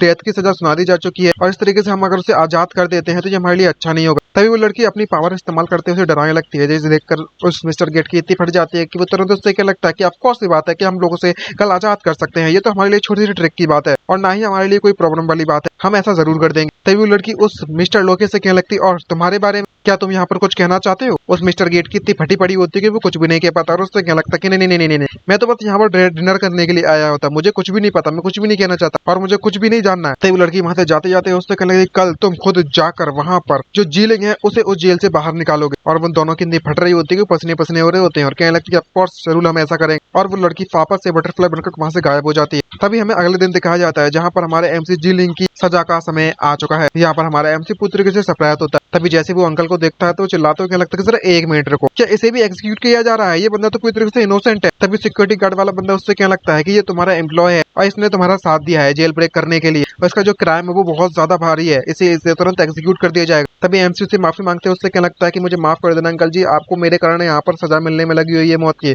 लेकिन वो अंकल जी उससे क्या लगता है कि बॉस आपको चिंता करने की जरूरत नहीं है, आपको ये सब कहने की जरूरत नहीं है, ये जिंदगी मेरी थी और मैंने जिंदगी आपको दे दी और मैं वाकई में आपके साथ मरना मेरे लिए काफी ज्यादा गर्व की बात है और मुझे बिल्कुल भी रिग्रेट्स नहीं होने वाले। और तभी सिक्योरिटी गार्ड उनका मुंह बंद करवाते हैं और उसे ले जाने लगते हैं वॉक के लिए। तभी एक बंदा आता है और उन सभी को रोक लेता है। सिक्योरिटी गार्ड उससे कहने लगता है कि तुम कौन हो, आखिरकार तुम हमारे रास्ते में क्यों आ रहे हो। तभी मिस्टर गेट्स वहां पर आकर उससे कहने लगता है कि ये मेरा गेस्ट है और सिक्योरिटी गार्ड तुरंत उसे पहचान लेते हैं और कहने लगता है कि ओह चेयरमैन गेट्स आप यहाँ पर क्या कर रहे हो। तभी एमसी मन में सोचते हुए क्या लगता है कि गेट्स तो चेयरमैन है मर्चेंट एसोसिएशन का क्या। तभी चेयरमैन उससे कहने लगता है कि इन दोनों को एग्जीक्यूट करने की बिल्कुल भी जरूरत नहीं है अभी और मैं यहाँ पर इनको बेल दिलवाने के लिए आया हुआ हूँ। और तभी वो बंदा अनाउंस करता है कि यहाँ पर इसे गवर्नमेंट के द्वारा भी अप्रूव कर दिया जा चुका है और सिक्योरिटी गार्ड उसे देखकर काफी सरप्राइज होता है। तभी चेयरमैन वहां से जाते हैं, उससे क्या लगता है कि इन दोनों को मेंशन में मेरे वापस लेकर और सेटल कर दो यहाँ और बाकी जो इंस्ट्रक्शन है मैं तुम्हें वापस बाद में दे दूंगा। तभी एमसी उससे पूछने लगता है कि चेयरमैन आप ये सब क्यों कर रहे हो। तभी चेयरमैन उससे घबराते हैं, उससे क्या लगता है कि तुम्हें कुछ भी पूछने की जरूरत नहीं है, तुम्हें बस इतना जानने की जरूरत है कि तुम पूरी तरह सुरक्षित हो और बस मुझे फॉलो करो। यहाँ पर जो मिस्टर लोकी होता है उसकी फटी पड़ी होती है और वो कहने लगता है कि चेयरमैन गेट्स आखिरकार जो लड़की कल रात को आई थी वो कौन थी। तभी चेयरमैन गेट्स उससे कहने लगता है कि जो वुमन हमारे साथ कल मिलने के लिए आई थी वो कोई और नहीं बल्कि मैं ब्लैक किंगडम से थी और तो और जो ब्लैक किंगडम की नेक्रोमेंसर प्रिंसेस है बटरफ्लाई। ओ माय गॉड, इसका मतलब हमारी जो ये लड़की थी वो कोई और नहीं बल्कि मैं प्रिंसेस है। तभी नेक्स्ट वीडियो में हमें दिखाया जाता है कि हमारा एमसी साकिबास के बिजनेस के पास चला जाता है जहाँ पर वो एक साकिबास उसका स्वागत करते हैं, उससे कहते हैं कि हम लोग यहाँ पर स्वागत करते हैं आपका ड्रीम वेविंग एस्टेब्लिशमेंट में। तभी एमसी उससे कहने लगता है कि मैं यहाँ पर रिक्वेस्ट करना चाहूँ एक पर्टिकुलर साकिबास को। ये बात सुनने के बाद वो साकिबास उससे पूछ लगती है कि तुम मुझे नाम बताओगे। तभी एमसी सोचने लगता है और उससे कहने लगता है कि वो काफी ज्यादा बड़ी है, काफी ज्यादा उसकी चेस्ट भी प्रिटी है, अच्छी है, बिग है और वो ब्लॉन्डी कलर के उसके कलर हेयर है। तभी पीछे से आकर उसके सर पर कोई नॉक नॉक करता है और उससे कोई कहने लगता है कि तुम मुझे ढूंढने में लगे हुए। तो ये बात जानकर एमसी काफी खुश होता है और क्या लगता है कि मिस साकिबास। तभी वो साकिबास उससे कहने लगते हैं कि तुम्हें मुझे मिस कहने की बिल्कुल भी जरूरत नहीं है, मेरा नाम जूलियस है और नेक्स्ट टाइम से मेरे नाम का याद रखना, जब भी यहाँ पर आओ तो मेरे नाम से मुझे पद पूछ लेना कि मैं कहाँ पर हूँ। जिसे देखकर एमसी काफी ज्यादा खुश हो जाता है और वह दोनों को दोनों एक रूम में चले जाते और तभी मिस साकिबास हमारे एमसी से पूछने लगती है कि मैंने सुना है कि तुम यहाँ पर कुछ बहुत ज्यादा परेशानी में घुस गए थे। तभी एमसी क्या लगता है कि तुमने तो सुना ही होगा कि मैंने यहाँ पर एक कंपनी खोल रखी थी एक्सप्रेस डिलीवरी कंपनी, लेकिन उसे गवर्नमेंट के द्वारा सीज कर लिया जा चुका है। ये बात सुनने के बाद मिस साकिबास काफी शॉक होती है और उससे क्या लगती है कि इसका मतलब जो रूमर्स फैले हुए हैं हैं वो सच है। तभी एमसी काफी उदास होते हैं, उससे कहने लगता है कि हाँ तुमने बिल्कुल सही सुना, और अंत में आकर वो सब कुछ मेरी ही गलती तो थी, ये सब कुछ हुआ है यहाँ पर। ये बात सुनने के बाद वो मिस साकिबा काफी ज्यादा सिंपैथी दिखाती है और उससे कहने लगती है कि ये काफी ज्यादा शेम वाली बात है, लेकिन मुझे ये बात जानकर काफी अच्छा लगा कि तुम अभी भी सुरक्षित हो, अच्छे हो। यहाँ पर एमसी उसे बताता है कि गवर्नमेंट ने मुझसे कहा था कि मैंने किसी तरह की कोई लॉ वगैरह तोड़ दिए हैं, जिसके कारण मेरे वर्कर्स को सभी को उन्होंने बाहर निकाल दिया कंपनी से, और हमें ऑलमोस्ट एग्जीक्यूट कर दिया जा चुका था कल, वो भी डायरेक्टली। ये बात सुनने के बाद मिस साकिबा भी कतई शॉक हो जाती है। तभी एमसी इतना शौक देखता है साकिबा को, तो उससे कहने लगता है कि लेकिन किसी ने आकर मुझे वहां पर आजाद करवा दिया, भले हमारी जिंदगी बच गई है लेकिन हमारी जो कंपनी है वो बेसिकली पूरी तरह से क्रिपल हो चुकी है। ये बात जानने के बाद साकिबा काफी सरप्राइज होती है। तभी एमसी उसे बताने लगता है कि मेरे पास सिर्फ और सिर्फ 3000 गोल्ड कॉइन बचे हुए हैं, तो मैंने उनमें से कुछ पोर्शन अपने एम्प्लॉय को दे दिया उनकी मदद करने के लिए, सेटल डाउन होने के लिए, और फेयरवेल डिनर के लिए उन्हें ट्रीट कर दिया, और मैं डायरेक्टली यहाँ पर आ चुका हूँ। ये बात सुनने के बाद साकिबा काफी खुश हो जाती है और उससे लगती है इसका मतलब तो यहाँ पर तुम रिलैक्स करने के लिए आए हो ताकि तुम्हें नाइट की अच्छी स्लीप मिल चुके। ये बात सुनने के बाद एमसी उसे कहने लगता है कि इसलिए नहीं मैं यहाँ पर आया, मैं बस ये देखने के आया हूँ कि मुझे आपसे कुछ इन्फॉर्मेशन मिल सकती है क्या। ये बात सुनने के बाद वो साकिबा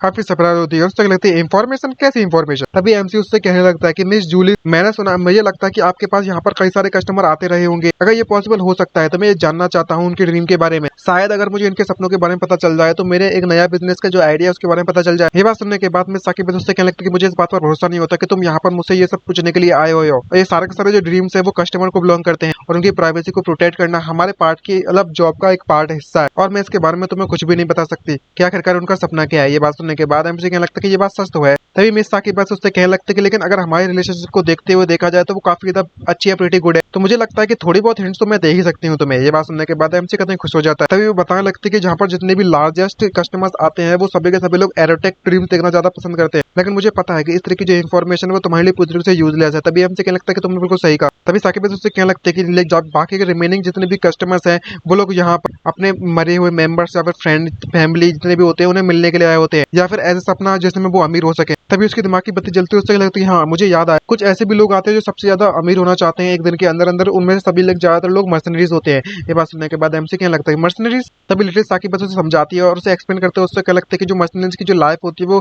काफी ज्यादा खतरे से भरी होती है, तो वो यहाँ पर रिलैक्स करने के लिए कभी कभी आते रहते हैं, इनके सपनों में एक्सपीरियंस करने के लिए ऐसी लाइफ और ऐसी शांति भरी जिंदगी। जब ये बात हमारे एमसी को पता चलती है तो वो सोचता है और कहने लगता है कि अच्छा तो जितने भी मर्सनरीज है वो अपनी जिंदगी शांति से गुजारना चाहते हैं। और इसी बात को सुनने के बाद हमारे एमसी के दिमाग की बत्ती जलती है और उससे कहने लगता है कि मिस मुझे भी एक आइडिया आ चुका है मेरे नया बिजनेस का। और हमारा एमसी वहां से जाने लगता है और कहने लगता है कि मिस जीलिंग आपका बहुत बहुत धन्यवाद, आपने जो मुझे इन्फॉर्मेशन प्रोवाइड करवा दी है। अब मैं यहाँ पर कुछ उस मर्सनरीज में जाकर कुछ रिसर्च करने के लिए जाने में लगा हुआ। जैसे ही वो जाने लगता है तो हमारी जो मिस जूलिया है यानी कि हमारी साकिबा हमारे एमसी को रोकती है और उससे कहने लगती है कि तुम्हें वाकई में ऐसा लगता है कि तुम मुझे यहाँ पर इस तरीके से छोड़ के चले जाओगे बिना कुछ किए हुए। ये बात सुनने के बाद एमसी सरप्राइज हो जाता है और उससे कहने लगता है कि मैंने अभी भी यहाँ तुम्हारी वाइन नहीं ड्रिंक कर ली। ये बात सुनने के बाद साकिबा को गुस्सा आती है और वो चिल्लाते हैं, उससे कहने लगते हैं कि तुम सिर्फ और सिर्फ ड्रिंक नहीं कर सकते, इस बार मैं तुम्हारी मदद नहीं करूंगी यहाँ से इस तरीके से जाने के लिए। अगर यहाँ पर बाउंसर आकर तुम्हें पूरी तरीके से पीट देते हैं यही तुम्हारे लिए ठीक रहेगा क्या। ये बात सुनने के बाद एमसी काफी ज्यादा घबरा जाता है। यहाँ पर वो मासूम से चेहरा बनाती है साकिबा से कहने लगती है कि मैंने तुम्हें यहाँ पर इतनी ज्यादा इन्फॉर्मेशन प्रोवाइड करवा दी है अपना अच्छा दिल दिखाते हुए, अपना हार्ट दिखाते हुए, क्या तुम यहाँ पर थोड़ी देर के लिए आराम नहीं करना चाहते।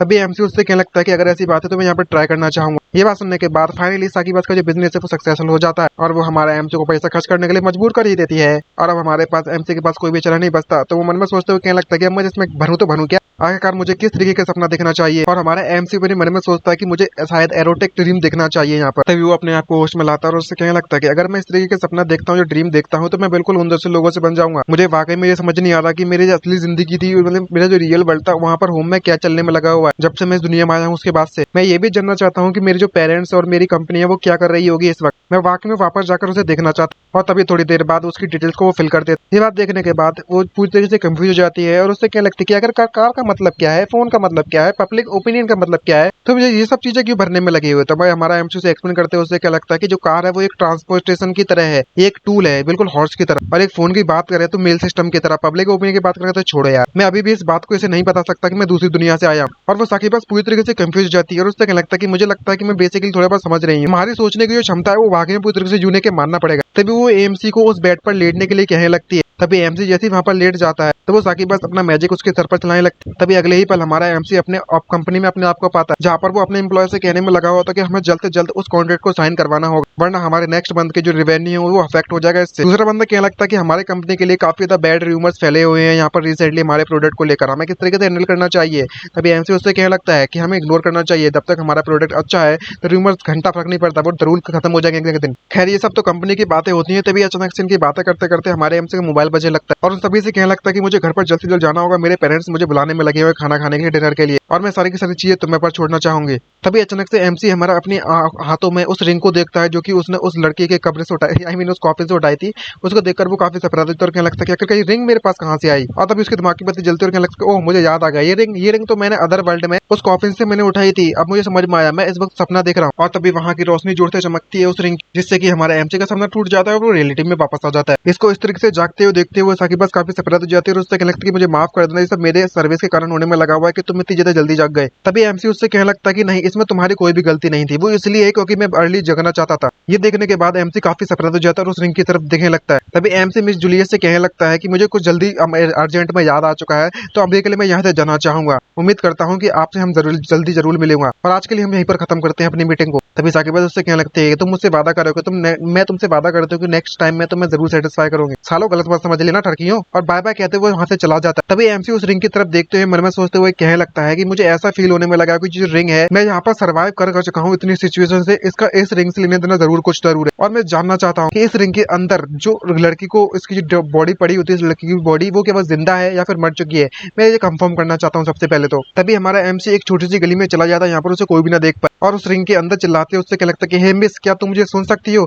अगर तुम जहाँ पर जाग चुकी है ऑलरेडी तो तुम मुझे बता सकती हो। लेकिन जब अंदर से कोई भी रिप्लाई नहीं आता तो हमारा एमसी उसको देखकर कहने लगता है कि अच्छा, तो इसका मतलब ये अभी भी सोने में लगी हुई है, ये लड़की वाकई में बहुत ज्यादा सोती है किसी लॉक की तरह। ये बात सुनने के बाद लड़की गुस्सा आ जाती है और वो लड़की उस रिंग से बाहर निकल जाती है, और हमारे एमसी से कहने लगता है कि आखिरकार तुम किससे कहने में लगी हुई हो कि वो किसी लॉक की तरह सोती है। और जब हमारा एमसी उस लड़की को जिंदा देखता है हवा में उड़ते हुए, तो काफी ज्यादा सरप्राइज होता है, शौक से भर जाता है। इसको देखने के बाद एमसी उससे कहने लगता है ओ तुम तो वही लड़की हो ना जो कि उस स्लीपिंग मतलब उस कॉफिन में सोने में लगी थी। तभी वो लड़की अपनी पावर का इस्तेमाल करने लगती है हमारे एमसी से, और उससे कहने लगती है कि तुम्हें इस तरीके से रैंडमली किसी पर पॉइंट नहीं करना चाहिए, ये काफी ज्यादा रूड होता है। लेकिन हमारे एमसी पर उसकी पावर को कोई भी असर नहीं पड़ता और वो सभी से बटरफ्लाई को अपने हाथों से भगा देता है। लेकिन उसे देखकर काफी सरप्राइज भी होता है। तभी वो लड़की अपने आप को इंट्रोड्यूस करवाती है और उससे लगता है कि मैं नेक्रोमेंसर हूँ, प्रिंसेस हूँ, ब्लैक किंगडम से बटरफ्लाई है मेरा नाम। ये बात सुनने के बाद एमसी सरप्राइज होता है और मन में सोचने लगता है कि प्रिंसेस, तो इसका मतलब ये हुआ कि डेफिनेटली ये रॉयल्टी है, सही कहा ना। और उससे माफी मांगते हैं, उससे लगता है कि मुझे माफ कर दीजिएगा मेरी इस रूडनेस के लिए, मुझे जैसा जो पीसेंट है वो डिजर्व नहीं करता आप जैसे लोगों का यहाँ पर होने के लिए। और अगर मैंने आपको किस तरीके से ऑफेंड कर दिया है किसी भी रास्ते से किसी भी तरीके से,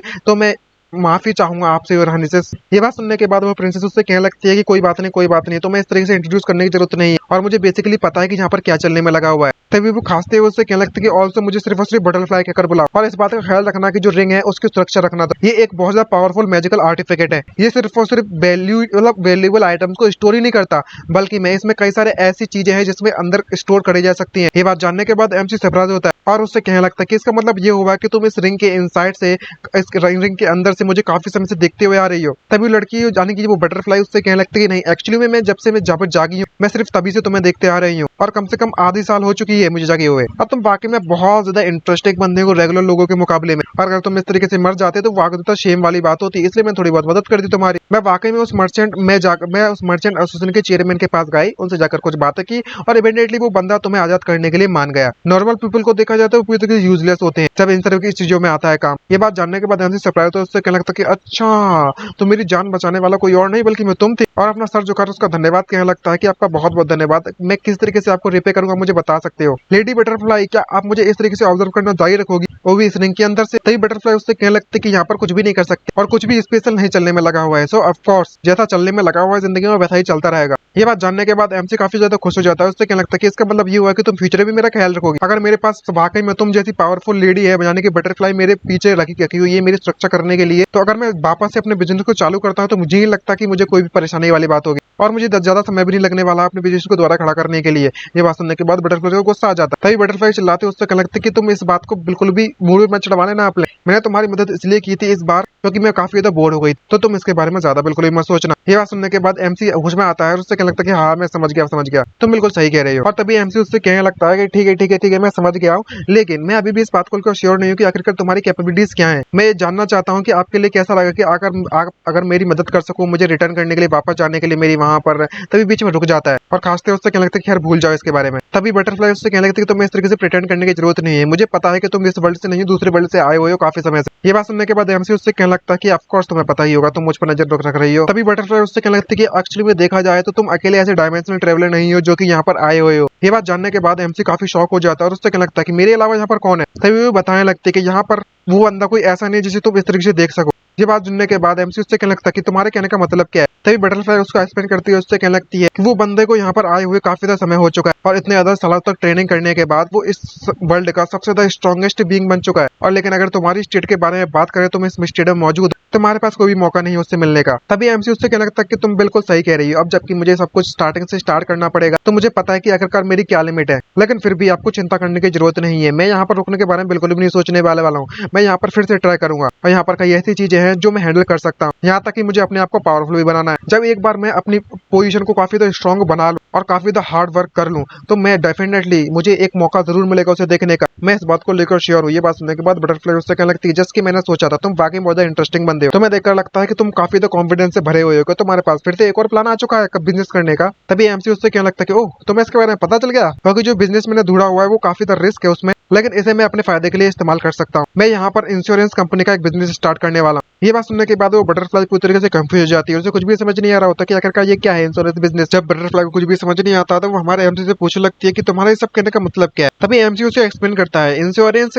वाकई में रिस्क कंट्रोल करने के लिए बनाया गया है। जो लोग हाई डेंजर एनवायरमेंट में काम करते हैं वो उन्हें अपने आप को बचाते हैं और उनके असिस्ट को भी बचाते हैं, यानी कि उनका सामान, सीधे शब्द में कहो तो उनका पैसा। और तभी वो इंश्योरेंस के बारे में एक्सप्लेन करने लगता है। मैं एक्सप्लेन नहीं करने वाला भाई, मैं बिल्कुल भी इंश्योरेंस में कोई इंटरेस्ट नहीं है, बस मुझे खुद समझ नहीं आता, बट आप लोग डायग्राम देख के समझ गए होंगे इस पिक्चर को देख के तो कि किस तरीके से कस्टमर पैसा देता है अपने इंश्योरेंस के लिए। अगर उनसे कुछ होता है तो वो कंपनी उसे पैसा देती है, बस बेसिक नॉलेज। और जब इतना कुछ हमारा एमसी उसे समझाने लगता है इंश्योरेंस के बारे में और किस तरीके से कॉपरेट करने वाला है लोग, तो मुझे तो छोड़ो हमारी बटरफ्लाई को भी यहाँ पर नींद आने लगती है बोरियत के कारण। तभी बटरफ्लाई को नींद आने लगती है तो वो वहां से गायब होने लगती है और उससे क्या लगता है कि मैं तुम्हारे बिजनेस के लिए तुम्हें बेस्ट ऑफ लक कहना चाहूंगी, मैं काफी थक चुकी हूँ तो मैं वापस से रिंग के अंदर सोने के लिए जा रही हूँ। और एमसी इस बात को देखने के बाद काफी सरप्राइज होता है और उससे लगता है मैं से बटरफ्लाई जरा एक मिनट रुको, लेकिन बटरफ्लाई उसका नहीं सुनती है और वो वापस से रिंग में सोने के लिए चली जाती है। जहाँ पर हमारा एमसी उसको देखकर कहने लगता है कि मैं अभी भी मेरे ऐसे कई सारे क्वेश्चन जो मैं तुमसे पूछना चाहता हूँ मिट्स बटरफ्लाई, लेकिन जब कोई भी रिप्लाई नहीं आता तो वो कुछ भी नहीं कर सकता ना इसका। और अभी के लिए वो वापस जाने लगता है और कहने लगता है कि जो प्रिंसेस है वो वाकई में बहुत ज्यादा इजी गोइंग है, मुझे इस पर फ्यूचर में पूरा डिपेंड नहीं होना चाहिए। लगता है कि मुझे जहाँ पर खुद से इन्वेस्टिगेट करनी पड़ेगी इसके बारे में। और वो फाइनली एडवेंचर गिल्ड के पास पहुंच जाता है। जब वहां पर इतने ज्यादा लोगों को देखता है, मर्सनरीज को देखता है, तो वो काफी ज्यादा सरप्राइज हो जाता है और कहने लगता है कि ये जो मर्सनरीज हैं वो अपनी जिंदगी के ऊपर दांव पर लगाते हैं हर दिन, तो मैं इस बात की गारंटी दे सकता हूँ कि वे इंश्योरेंस जरूर खरीदना चाहेंगे और मैं अपने प्रोडक्ट के लिए यहाँ पर अपनी खूब बड़ी मार्केट को खरीद कर सकता हूँ, खड़ा कर सकता हूँ। तभी एक बंदी उसके पास आती है लड़की और उससे कहने लगता है कि सर क्या आप यहाँ पर जॉब ढूंढने के लिए आए हो। तभी एमसी उससे कहने लगता है कि नहीं मैं कोई मर्सनरी नहीं हूँ। तभी लड़की उससे कहने लगता है कि कोई बात नहीं, हम आपकी मदद कर सकते हैं मर्सनरी बनने के लिए स्टेप बाय स्टेप। इससे पहले अगर मर्सनरी के बारे में मैं आपको कुछ बता देती हूँ। सबसे पहले कि जो मर्सनरी की जितनी भी जॉब्स होती हैं उन्हें कैटेगराइज किया गया है 5 हिस्सों में, 5 लेवल में। उसमें S A B C D। S को देखा जाए तो वो सबसे डिफिकल्ट और हार्ड होती है और डी सबसे इजीएस्ट होती है। और यहाँ पर कुछ स्पेशल मिशन भी मिले जाते हैं और डिफरेंट टाइप के डिफिकल्टी मिशन के हिसाब से तुम्हें डिफरेंट तरीके का रिवॉर्ड भी मिलेगा। अगर तुम मर्सनरी बनना चाहते हो तो ये तुम्हारे लिए बेटर है कि तुम अपनी एबिलिटीज पे डिपेंड करो। जब ये सारी की सारी जानकारी हमारे एमसी को पता चल जाती है तो वो काफी सरप्राइज होता है और मन में सोचते हुए कहने लगता है कि समझ में आ चुका है ये सर्टेनली बहुत बड़ा गेम है। अगर तुम यहाँ पर खुद से ट्राई करना चाहते हो तो अपनी बेस्ट लाइफ का तो तुम्हें हार्डेस्ट जॉब चुननी पड़ेगी और अमीर बनना चाहता है तो मेहनत तो काम करना पड़ेगा भाई को। और तभी वो कई सारे मिशन को देखकर कहने लगता है कि मुझे लगता है कि जब तक मैं खुद से एक्सपीरियंस नहीं कर लूंगा तब तक मुझे उनके बारे में पता नहीं चल पाएगा कि आखिरकार मर्सनरी की लाइफ कितनी ज्यादा डेंजर में फंसती है। क्या मैं किसी अनदर स्क्वाड को ज्वाइन कर लूं सबसे पहले लोड लेवल मिशन के लिए। तभी पीछे से कोई आता है और उससे क्या लगता है एक्सक्यूज मी क्या आप मिस्टर लेंगे। तभी एक वो बंदा आकर उससे क्या लगता है कि वाह ये तो वाकई में मिस्टर लेंगे, मैंने इसके बारे में कभी नहीं सोचा था कि तुम यहाँ पर आओगे। तभी एमसी उसको देखकर कहने लगता है कि तुम कौन हो। और तभी हमारा एमसी उसे पहचान लेता है और उससे क्या लगता है कि तुम तो वही कास्टर हो जो इंटरव्यू के लिए आया था। भाई बड़वा है जो हमारे एमसी की बुराई कर रहा था उस वक्त। ये बात सुनने के बाद वो कास्टर कहने लगता है कि मुझे नहीं पता था कि तुम मुझे इस तरीके से याद रखोगे। और वो कास्टर उससे पूछ लगता है कि मिस्टर लिंग आखिरकार तुम यहाँ पर किस लिए आए हुए हो, क्या मशीनरी बनने के लिए। तभी एमसी उससे क्या लगता है कि मैं बस यहाँ पर सोच रहा था इसके बारे में, मैं किसी और पर्पस के लिए आया हूँ। तभी हमारे एमसी की नजर किसी पर जाती है जिसको देखकर वो सरप्राइज हो जाता है और यहाँ पर एक दूसरे के साथ ही दोनों मिल जाते हैं। जो लड़की वही है जब इसने स्टार्टिंग पॉइंट पर इसके एबिलिटीज को चेक किया था अपनी पावर का इस्तेमाल कर। और हमारा एमसी देखने के बाद क्या लगता है कि तुम तो वही मर्सनरी ना जो कि हमारे विलेज में आई थी। तभी वो लड़की हमारे एमसी को देखते हुए चिल्लाकर कहने लगती है, ओह तुम तो वही पुअर पीजेंट हो ना जो कि गरीबी के कारण उसकी बेड बच गई थी जिसका बाप गद्दार था। तभी एमसी उससे मिलने के बाद क्या लगता है कि हम काफी समय बाद मिले मिस लिया। इसको देखने के बाद वो कास्टर उसको देखकर काफी सरप्राइज होता है और उससे क्या लगता है कि हे मिस,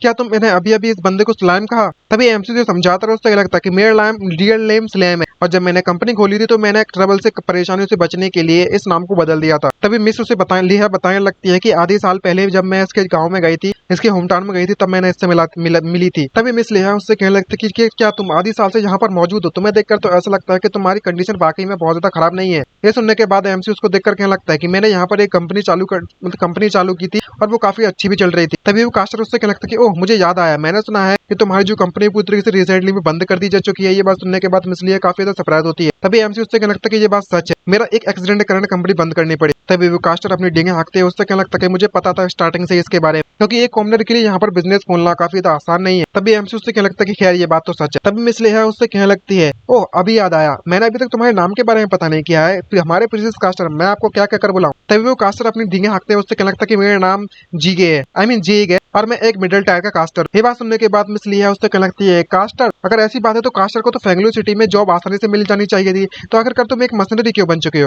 ये बात सुनने के बाद उसके पसीने छूट जाते हैं और वो कास्टर अपनी दुख भरी कथा सुनाता है और उससे कहने लगता है कि एक्चुअली मैं चेयरमैन का मर्चेंट एसोसिएशन का चेयरमैन का गार्ड बनना चाहता था, लेकिन लास्ट वीक में मुझे कुछ वहां पर पता चला कि बहुत हॉरिबल चीज हो गई थी। उसके पूरे के पूरे फैमिली के जितने भी कास्ट है वो सभी के सभी एलिमिनेट कर दिए गए, वो भी एक ही रात के अंदर अंदर। ऐसा लग रहा था जैसे किसी घोस्ट के द्वारा मार दिया गया उनको। और जब ये बात बाहर पता चली तो कोई भी वहां पर काम नहीं करना चाहता उनके लिए। ये बात सुनने के बाद एमसी काफी सरप्राइज हो जाता है और मन में सोचते हुए क्या लगता है लास्ट वीक में क्या ये सब काम बटरफ्लाई के द्वारा किया गया है। तभी मिस लिया उससे कहने लगता है कि ओ कुछ ऐसा हुआ था वहां पर। तभी वो कास्टर उससे कहने लगता है कि इसलिए मैं यहाँ पर बॉडीगार्ड अगर मैं बनना ही चाहता हूँ तो मैं मर्सनरी के मिशन लेकर करूँ तो ज्यादा बेटर रहेगा। और आखिरकार मैं एक बी क्लास का मर्सनरी हूँ, तुम इसके बारे में क्या सोचते हो। तभी मिस लिया उससे कहने लगती है कि मैं ए क्लास की मर्सनरी हूँ। ये बात सुनने के बाद इस कास्टर की फट जाती है और घबराने के बाद अपनी इज्जत बचाने के लिए वो वहां से चला जाता है और उससे कहने लगता है कि मेरी टीम मेरा मिशन का इंतजार कर रही होगी, मैं चलता हूँ यहाँ से। तभी मिस लिया उससे कहने लगती है कि तुम वापस भी मत दिखाना अपनी शकल यहाँ पर। तभी मिस लिया हमारे एमसी को बुलाती है और उससे कहने लगती है मैं बस तुम्हारे बारे में पूछने में लगी हुई थी, क्या तुम एक मशीनरी हो अभी इस समय पर,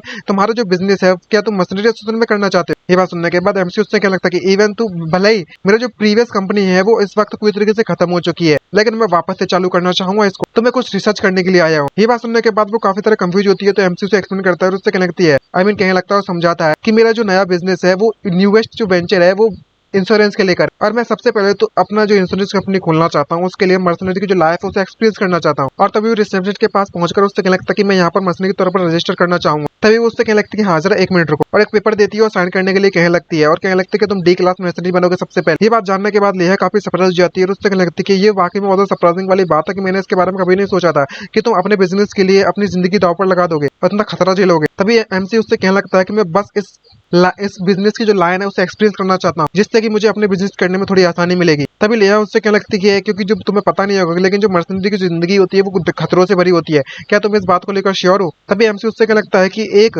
बेसिक मिशन करना मुझे लगता है ये ज्यादा हार्ड नहीं होने वाला, और सोचने लगता है कि मुझे क्या पिकअप करना चाहिए। तभी जो मिस लेहा उसकी घूरती है उसकी तरफ और उससे कहने लगती है कि अब जबकि तुम यहाँ पर इंपॉर्टेंट मिशन करना चाहते हो और कोई भी ज्यादा इंपॉर्टेंट मिशन नहीं है मेरे लिए और तुम्हारे लिए भी मिशन करना बहुत ज्यादा जरूरी है, तो कैसा लगे कि आखिरकार कुछ मजेदार करने के लिए तो मेरे साथ करो मिशन करने के लिए। ये बात सुनने के बाद एमसी काफी ज्यादा खुश हो जाता है और उससे लगता है कि तुम्हारा बहुत बहुत धन्यवाद। जब लिया हमारे एमसी को इस तरीके से धन्यवाद कहते हुए सुनती है तो वो काफी ज्यादा लाल पड़ जाती है शर्म के मारे, लगता है कुछ तो है गड़बड़ भाई, कुछ तो गड़बड़ है। और हमारे एमसी से कहने लगती है कि तुम्हें तो खुश होने की जरूरत नहीं है, एक बार मिशन खत्म हो जाएगा तो मेजोरिटी है ना जो भी रिवॉर्ड की वो सारा का सारा रिवॉर्ड मैं रखूंगी। ये बात सुनने के बाद एमसी कहने लगता है कोई बात नहीं तुम रख सकते हो। और तभी जो हमारी मिस लिया है वो फाइनली अपने मिशन को चुन लेती है। हमारा एमसी से कहने लगता है कि ओह तो सी क्लास के मिशन को चुना है तुमने और हमें इस कस्ट बोर्ड को हंट करके लेकर आना है, वाओ। तभी मिस लिया हमारे एमसी की तरफ देखते हुए उससे कहने लगती है कि तुम्हें देख कर लगता है कि तुम्हारे पास किसी भी तरह कोई भी इक्विपमेंट मौजूद नहीं है। मुझे पता है कि मैं सी क्लास के बोर्ड का ख्याल अपना आपसे रख सकती हूँ, लेकिन फिर भी ये तुम्हारे लिए बेटर रहेगा कि तुम कुछ इक्विपमेंट को तैयारी कर लो अपने लिए, क्योंकि कुछ भी हो सकता है इस लाइन में। यहाँ पर पास में ही एक शॉप है इक्विपमेंट के लिए, तुम वहां पर जाकर कुछ खरीद सकते हो। तभी हमारा एमसी वहां पर जाकर थोड़े बहुत सूट बूट खरीद लेता है और उसको देखकर कहने लगता है कि जो आर्मर है वो वाकई में अच्छा महसूस कर रहा है मेरे को। इसको देखकर लेया और उससे कहने लगती है ये काफी ज्यादा सुटेबल है तुम्हारे लिए, बिगिनर्स के लिए जो आर्मर। अब हमें सबसे ज्यादा मोस्ट इंपोर्टेंट चीज के लिए ध्यान देना चाहिए, तुम्हारा वेपन। इसको देखकर एमसी कहने लगता है अगर इसके बारे में बोला जाए तो मैंने कभी भी आज तक अपनी लाइफ में वेपन का इस्तेमाल नहीं किया है, तो मुझे क्या पिकअप करना चाहिए। ये बात सुनने के बाद लेया उससे कहने लगती है तुम ये सब कहने में लगी हो तो तुम इतना कॉन्फिडेंट क्यों लग रहे हो यार। और तभी मिस लेया हमारे एमसी को कहीं पर ले जाने लगती है और उसे एक्सप्लेन करती है। उससे कहने लगती है कि तुम जैसे बंदे के लिए जो कि एक नूब है, जिसके पास कोई भी टाइम नहीं है ना भी कोई टैलेंट है, तो आखिरकार तुम कोई कास्ट मैजिक इस्तेमाल क्यों नहीं करते हो। ये बात सुनने के बाद एमसी काफी सरप्राइज होता है और क्या लगता है कि मैजिक, क्या मैं मैजिक यूज कर सकता हूँ। तभी लेया उसे एक्सप्लेन करते हो। उससे कहने लगती है कि इस तरह के जो स्टोन्स तुम्हारे सामने मौजूद है उन्हें बिगिनिंग के लिए जो बिगिनिंग स्पेल्स है उन्हें इनके अंदर स्टोर कर दिया जा चुका है। अगर तुम इसका इस्तेमाल कर जैसे कि एक्सप्लोजन, फ्लैश और स्मोक का इस्तेमाल करते हो तो आसानी से यूज कर पाओगे। ये बात सुनने के बाद एमसी उसको देखकर सरप्राइज होता है और मन में सोचते हुए लगता है कि इसका फंक्शन किसी ग्रेनेड की तरह है या फिर फ्लैश बैंग और स्मोक ग्रेनेड की तरह। और तभी वो बताती है कि हाई क्वालिटी के जो स्टोन्स होते हैं वो किसी समनिंग मैजिक का भी इस्तेमाल कर सकते हैं, कास्टर। ये बात सुनकर एमसी काफी सरप्राइज होता है और कहने लगता है क्या मॉन्स्टर को भी समन कर सकते हैं। तभी वो एक गन निकालती है और उससे कहने लगती है कि अगर तुम्हें इस तरीके का कोई भी मैजिक पसंद नहीं है, अगर तुम्हें इस तरीके की कोई मैजिक पसंद नहीं है तो तुम ड्वार्फ के द्वारा बनाई गई मैजिक मशीन का भी इस्तेमाल कर सकते हो। फंडामेंटली देखा जाए तो ये जो सेम प्रिंसिपल का इस्तेमाल करता है जैसे कि कास्टिंग करते हैं मैजिक स्टोन का इस्तेमाल करके डायरेक्टली, लेकिन इसमें डायरेक्टली अगर हम मैजिक स्टोन को इंस्टॉल कर देते हैं इस मशीन के अंदर तो जो ऑपरेशन है मैजिक स्टोन का वो काफी ज्यादा सिंपल हो जाता है। ये देखने के बाद एमसी काफी खुश हो जाता है और उससे कहने लगता है कि ये तो काफी ज्यादा पावरफुल लगता है, लेकिन आखिरकार इसकी प्राइस क्या है। तभी लेहा उसे बताने लगता है कि मैजिक मशीन्स होती हैं वो काफी ज्यादा एक्सपेंसिव होती हैं, उनका चीपेस्ट एक होगी कम से कम वो 1000 गोल्ड की होगी। ये सुनने के बाद एमसी का मुंह फटा फटा जाता है शौक के मारे और तुरंत जाकर उस मशीन को गन को वापस रख देता है और उससे कहने लगता है मेरे लिए बेटर रहा कि मैं जबकि यहाँ पर सिर्फ और सिर्फ मशीन वर्क को ट्राई करने के लिए आया हुआ हूँ तो मुझे कुछ कास्टिंग स्टोन से खरीद लेने चाहिए इसकी जगह पर। 2 एक्सप्लोजन स्टोन और फ्लैश स्टोन और टोटल मिलाकर 6 गोल्ड कॉइन इसने इस्तेमाल कर लिए और मन में सोचते हुए कहने लगता है कि एक बार मैं अपने सारा का सारा पैसा कमा लूंगा, बहुत ज्यादा पैसा कमा लूंगा तो मैं डेफिनेटली द्वार के पास जाऊंगा और मेरे लिए मैजिक आर्मर सूट डिजाइन करवाऊंगा उनसे। फिर उसके बाद देखते हैं कि आखिरकार मेरे सामने कौन पंगे दिखाने की हिम्मत दिखाता है, कौन मुझसे पंगे लेना। तभी जो मिस लिया होती है उससे कहने लगती है कि आखिरकार तुम्हारा ये सब क्या है, तुम इस तरीके से वियर्ड क्यों दिखने में लगे हुए हो। और एमसी काफी ज्यादा शौक हो जाता है अपने खाली पुलाव दुनिया से बाहर निकलने के बाद। तभी लेहा उससे कहने लगती है कि तुम्हें अपने आप को तैयार कर लेना चाहिए क्योंकि जो मिशन है हमारा वो स्टार्ट होने वाला है। और एमसी कहने लगता है कि ठीक है, और मन में सोचते हुए कहने लगता है दूसरी तरफ ये ऐसा पहली बार होने वाला है जब मैं इस वर्ल्ड में आने के बाद किसी से फाइट करने वाला हूँ।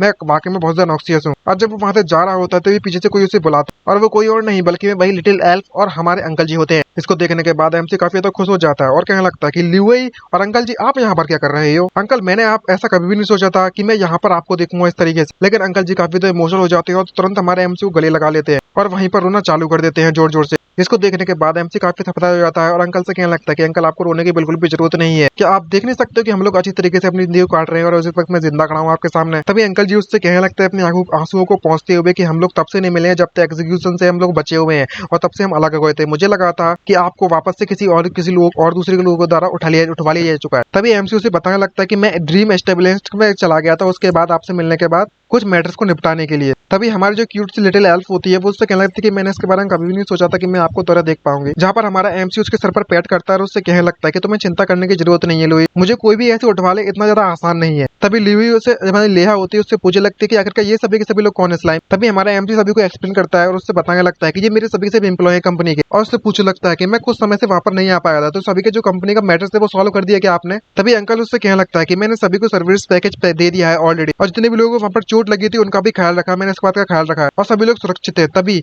हमारी लिटिल एल्फ उससे कहने लगती है कि हमने एग्जैक्टली वैसा ही किया जैसे कि आपने मुझसे कहा था, लेकिन बाकी जितने भी असिस्ट है हमारे कंपनी के वो सभी यूज्ड हो गए। ये बात सुनने के बाद एमसी उससे कहने लगता है कि तुम्हें चिंता करने की बिल्कुल भी जरूरत नहीं है, हमने तुम लोगों ने काफी ज्यादा बेस्ट किया है, बस हमारी किस्मत काफी ज्यादा खराब थी तो आपको चिंता करने की जरूरत नहीं है। हम जहाँ भी जाएंगे हम वापस से खड़े हो जाएंगे अपने पैरों पर और अभी तो हम लोग वापस से स्टार्ट करने वाले अपना नया बिजनेस। ये बात सुनने के बाद वो दोनों के दोनों काफी ज्यादा खुश हो जाते हैं और उससे कहते हैं बॉस आपके पास एक और नया प्लान है क्या। तभी हमारा एमसी उससे कहने लगता है कि हाँ मैं यहाँ पर एक इंश्योरेंस कंपनी खोलना चाहता हूँ। इस बात को सुनने के बाद अंकल काफी खुश हो जाते हैं और उससे कहने लगता है कि मुझे पता था, मुझे इस बारे में तो नहीं पता कि आखिरकार जो इंश्योरेंस क्या है, लेकिन मैं आप पर भरोसा कर सकता हूँ, मैं क्या आपके साथ काम कर सकता हूँ बॉस। ये बात सुनने के बाद एमसी कहने लगता है कि ऑफ कोर्स कर सकते हो। तभी हमारी लिटिल एल्फ हमारे उस लेया पर शक करती है और उससे कहने लगती है कि मुझे बता सकते हो बॉस आखिरकार ये लेडी कौन है एंड आप इसके साथ कहाँ पर जाने में लगे हो। तभी लेया उसकी तरफ घूरने लगती है और स्माइल मांगने लगती है जैसे कि यहाँ पर जेलस महसूस कर रही है हमारी लिटिल एल्फ। तभी एमसी उसे एक्सप्लेन करता है और उससे कहने लगता है कि इस लड़की का नाम लिया है और इसे 1 लाख की मर्सनरी है और यहाँ पर अपने इंश्योरेंस बिजनेस को खोलने के लिए एडवांस में मैं यहाँ पर पर्सनली एक्सपीरियंस करने के लिए जा रहा हूँ एक मर्सनरीज की लाइफ स्टाइल को और ये मेरी उस काम में मदद करने वाली। ये बात सुनने के बाद अंकल उससे कहने लगता है कि बॉस क्या मैं आपके साथ चल सकता हूँ। तभी एल्फ कहने लगता है कि हाँ मुझे भी आपके साथ चलना है बॉस। ये बात सुनने के बाद दोनों ही सरप्राइज हो जाते हैं तभी एमसी उससे कहने लगता है कि जो मर्सनरी वर्क है वो काफी ज्यादा खतरनाक होता है और डेंजरस होता है,